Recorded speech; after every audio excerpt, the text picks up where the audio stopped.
प्रधानमंत्री की मौन स्वीकृति के बगैर न धनखड़ साहब ने जो कहा वो कह सकते थे, न निशिकांत दुबे ने जो कहा वो कह सकते थे। निशिकांत दुबे जैसे लोग जो भारतीय जनता पार्टी की विचारधारा को यहां पर प्रमाणित करते हैं, वो लोग आज सुप्रीम कोर्ट तक के खिलाफ जाने के लिए तैयार हैं, क्योंकि ये लोग अराजक लोग हैं। कहलवाया भाजपा द्वारा गया है, वरना अभी तक निशिकांत दुबे निष्कासित हो गए होते। निष्कासित हो गए होते तो खबर ये चल रही होती कि निष्कासित हुए। अभी खबर क्या चल रही है कि निशिकांत दुबे ने ये बकवास की। सरेआम गालियां दी जा रही सुप्रीम कोर्ट सर्वोच्च न्यायालय को। भारतीय जनता पार्टी के इशारे पे ये हुआ है। मैं ये इल्जाम लगाता हूं, अगर नहीं हुआ होता तो इन दोनों के खिलाफ कार्रवाई हो गई होती। निशिकांत दुबे को ये कहना चाहिए कि यहाँ का संविधान फाड़ के फेंक दिया जाए, यहाँ की सुप्रीम कोर्ट बंद कर दिया जाए, यहाँ के सारे इंस्टीट्यूशन बंद कर दिए जाए। भारतीय जनता पार्टी के सांसदों की जो भाषा है वो निंदनीय है। समाजवादी पार्टी समझती कि देश की सबसे बड़ी अदालत को ऐसे सांसदों के बयानों का स्वतः संज्ञान लेना चाहिए, जिनसे देश का माहौल खराब होता है। ये संविधान पर भारतीय जनता पार्टी और संघ का जो लगातार हमला होता है, ये उसका एक जीता जागता ज्वलंत उदाहरण है। सिर्फ किनारा कर लेने से काम नहीं चलेगा। प्रधानमंत्री की मौन स्वीकृति के बगैर न धनखड़ साहब ने जो कहा वो कह सकते थे, न निशिकांत दुबे ने जो कहा वो कह सकते हैं। अगर भारतीय जनता पार्टी गंभीर है इस विषय को लेकर, तो हमें ये बताएं, क्या निशिकांत दुबे को कारण बताओ नोटिस भारतीय जनता पार्टी दे रही है? क्या एक्शन लिया जा रहा है उस पर? और अगर आप एक्शन नहीं ले रहे तो प्रधानमंत्री आपकी स्वीकृति के बगैर, एक सांसद छोड़िए, भारतीय जनता पार्टी का एक कार्यकर्ता मुंह खोल ही नहीं सकता। और अगर आपकी स्वीकृति के बगैर बोल रहे हैं तो आपकी पकड़ अब पार्टी और सरकार पे खत्म हो गई। इसमें तो बयान भी आ रहे हैं लगातार, क्योंकि चाहे अगर ओवैसी के बयान की बात करें तो कह रहे हैं कि कोर्ट को आम आदमी पार्टी कह रही है कि सुओ मोटो ले सुप्रीम कोर्ट और गिरफ्तारी तक की वो मांग कर रही है। हम भारतीय जनता पार्टी से पहले मांग करते हैं। आप क्या एक्शन ले रहे हैं ये बताइए। ये तो सीधे सीधे संविधान पर हमला है। धमका तो रही हैं सुप्रीम कोर्ट को, ये इनकी आदत है, लेकिन संविधान की जो एक व्यवस्था है, चेक्स एंड बैलेंसेस की एक व्यवस्था है, आप सीधे उसको चुनौती दे रहे हैं। तो ये बिना, मैं फिर से दोहराता हूं, बिना प्रधानमंत्री की स्वीकृति के ये संभव नहीं है। और अगर उनकी स्वीकृति के बगैर हो रहा है तो प्रधानमंत्री कमजोर हो चुके हैं। निशिकांत दुबे जैसे लोग जो भारतीय जनता पार्टी की विचारधारा को यहां पर प्रमाणित करते हैं, वो लोग आज सुप्रीम कोर्ट तक के खिलाफ जाने के लिए तैयार हैं, क्योंकि ये लोग अराजक लोग हैं।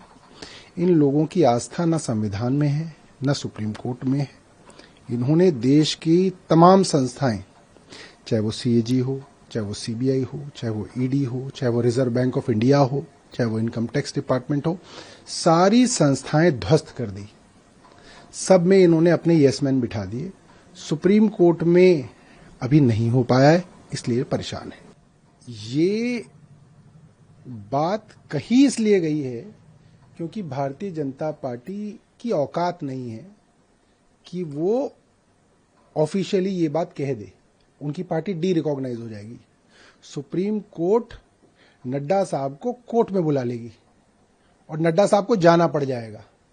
इसलिए उनके पास और कोई रास्ता नहीं है ये कहने के अलावा, मगर कहलवाया भाजपा द्वारा गया है, वरना अभी तक निशिकांत दुबे निष्कासित हो गए होते। निष्कासित हो गए होते तो खबर ये चल रही होती कि निष्कासित हुए। अभी खबर क्या चल रही है कि निशिकांत दुबे ने ये बकवास की। ये खबर चलवाई जा रही है और भारतीय जनता पार्टी पूरी तरीके से इस बयान के साथ है। जिस भाषा का इस्तेमाल हुआ है, ये शालीनता की सारी सीमाएं तोड़कर ये दर्शाती है कि भारतीय जनता पार्टी का विश्वास लोकतंत्र में नहीं रहा। चुनाव के पहले ये कोशिश थी, कहा था हम अंबेडकर का संविधान बदल देंगे, भारत का संविधान बदल देंगे, वो नहीं कर पाए। क्रोनोलॉजी देखिए, पहले संविधान बदलेंगे, फिर पार्लियामेंट में लोगों को बोलने नहीं देंगे, बाहर निकाल के अपना विधेयक पारित करा लेंगे, और अब तो हद हो गई। सरेआम गालियां दी जा रही सुप्रीम कोर्ट सर्वोच्च न्यायालय को। भारतीय जनता पार्टी के इशारे पे ये हुआ है। मैं ये इल्जाम लगाता हूं, अगर नहीं हुआ होता तो इन दोनों के खिलाफ कार्रवाई हो गई होती। तो कुल मिलाकर भारतीय जनता पार्टी लोकतंत्र खत्म करना चाहती है और हम सब लोकतंत्र के साथ हैं, भारत के संविधान के साथ हैं, अंतिम क्षण तक इस लड़ाई को जारी रखें। निशिकांत दुबे को यह कहना चाहिए कि यहाँ का संविधान फाड़ के फेंक दिया जाए, यहाँ की सुप्रीम कोर्ट बंद कर दिया जाए, यहाँ के सारे इंस्टीट्यूशन बंद कर दिए जाए। ये अनार्किस्ट लोग हैं जो चाहते हैं कि संविधान को हटा करके मनुवादी विचारधारा लाई जाए, हिटलर शाही लाई जाए। ऐसे लोगों के लिए हिंदुस्तान में कोई जगह नहीं है। और मैं बार बार इस बात को कह रहा हूं कि आप सिविल वार की धमकी दे करके देश को कमजोर नहीं कर सकते। हमारा राष्ट्र मजबूत है और निशिकांत दुबे जैसे लोग पैदा होते हैं, खत्म हो जाते हैं।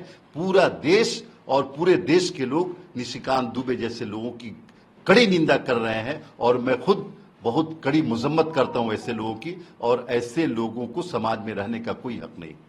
भारतीय जनता पार्टी अपने सांसदों के माध्यम से देश की न्यायपालिका पे दबाव बनाना चाहती है और फिर उन बयानों से किनारा करने का दिखावा करती है। तो समाजवादी पार्टी समझती है कि देश में न्यायपालिका सर्वोपरि है। अगर कोई सरकार ये सोचती है कि वो न्यायपालिका से ऊपर है, वो संविधान से ऊपर है, कानून से ऊपर है, तो ये देश लोकतांत्रिक देश है। भारतीय जनता पार्टी के सांसदों की जो भाषा है वो निंदनीय है। समाजवादी पार्टी समझती कि देश की सबसे बड़ी अदालत को ऐसे सांसदों के बयानों का स्वतः संज्ञान लेना चाहिए जिनसे देश का माहौल खराब होता है। ऐसे बयान निंदनीय है। समाजवादी पार्टी ऐसे बयानों की निंदा करती है। देश की न्यायपालिका में देश को भरोसा है। भारतीय जनता पार्टी का संविधान लोकतंत्र में भरोसा नहीं है। समाजवादी पार्टी समझती है ऐसे बयानों का माननीय सुप्रीम कोर्ट को स्वतः संज्ञान लेना चाहिए। यह देश की न्यायपालिका की अवमानना है।